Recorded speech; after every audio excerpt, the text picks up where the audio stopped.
investors are currently on the sideline. They are not involved. There is money on the sideline. There's huge amount of money in money market instruments that are paying, to use a good Polish word, buckets, right? And there is a general apathy among the money managers to employ these monies to get into the stock market. And once we have a reason to be there, I believe that there will be a huge amount of money flowing into the market. That's the longer-term forecast. The short-term and the part of the longer-term forecast actually ties perfectly in with Mr. Schumpeter, who have developed what is known as a decennial cycle. And within this decennial cycle, despite all the laugh that I got last time when I mentioned that the ninth year of the decade is an excellent year for the stock market, and of course, who was here? Barnes were there. From Martin Barnes were there, who immediately said, "Oh, 1929." Well, you know, there are always exceptions, but but generally speaking, the year ending in 9 is historically very good to the market. Except and my statistics, and the statistic that I rely on goes back to about 1885 or 1889.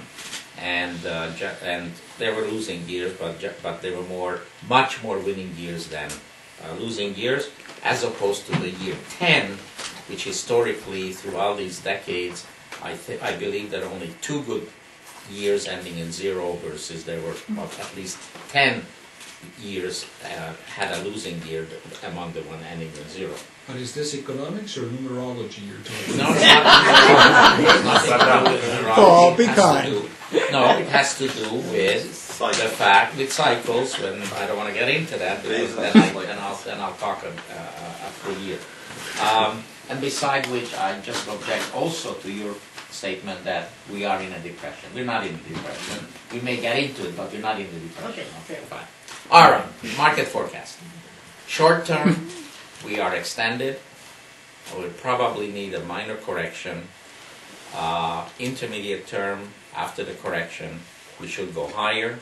We had a new high today, which is very surprising, because there was no reason today to be a new high. It's a kind of a false high today, really. And then, from again going back to the pulp and paper industry in Canada that you brought up, I think it is the oil and digging industry. One of the most interesting articles I read recently, and I don't read too many articles, we saw Canadian National Railway starting to show technical signs of something happening to the company. Sometimes you can detect that there is a more demand than supply, and most of the time you don't get the answer as to why a stock would start to get kind of a vibes when it's starting to move.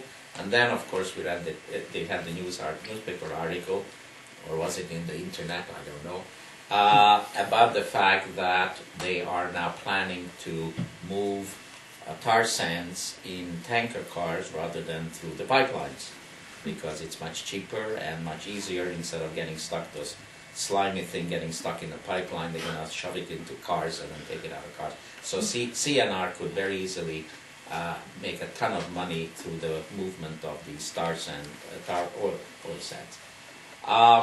That's just one idea. CNR, I think we like it. A couple of other ideas are happening. Very oversold. The banks were very oversold, and they had a rally. I think it's fizzling out right now, and there probably will be a weakening in there. We saw a number of. We just put out a report today on a stock called Southwestern Energy (SWN), which had a major breakout. We saw Canadian Tire. When is the last time anybody heard about Canadian Tire?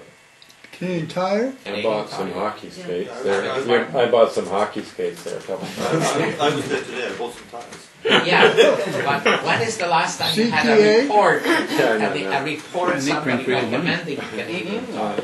You know, a year and a half ago, when the stock was at $90, everybody said they're coming up in the superstores, and everybody had a buy recommendation on it.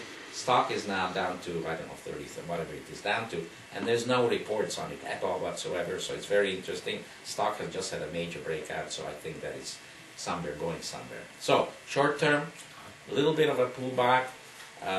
We should have maybe, sell in May and go away is such a used thing, but I don't think it's going to be that far, because this time we didn't bottom in October, we bottomed in March, so everything is shifted over. We'll have a bit of selling in May, but I wouldn't go away. And we should be good after some correction, summer.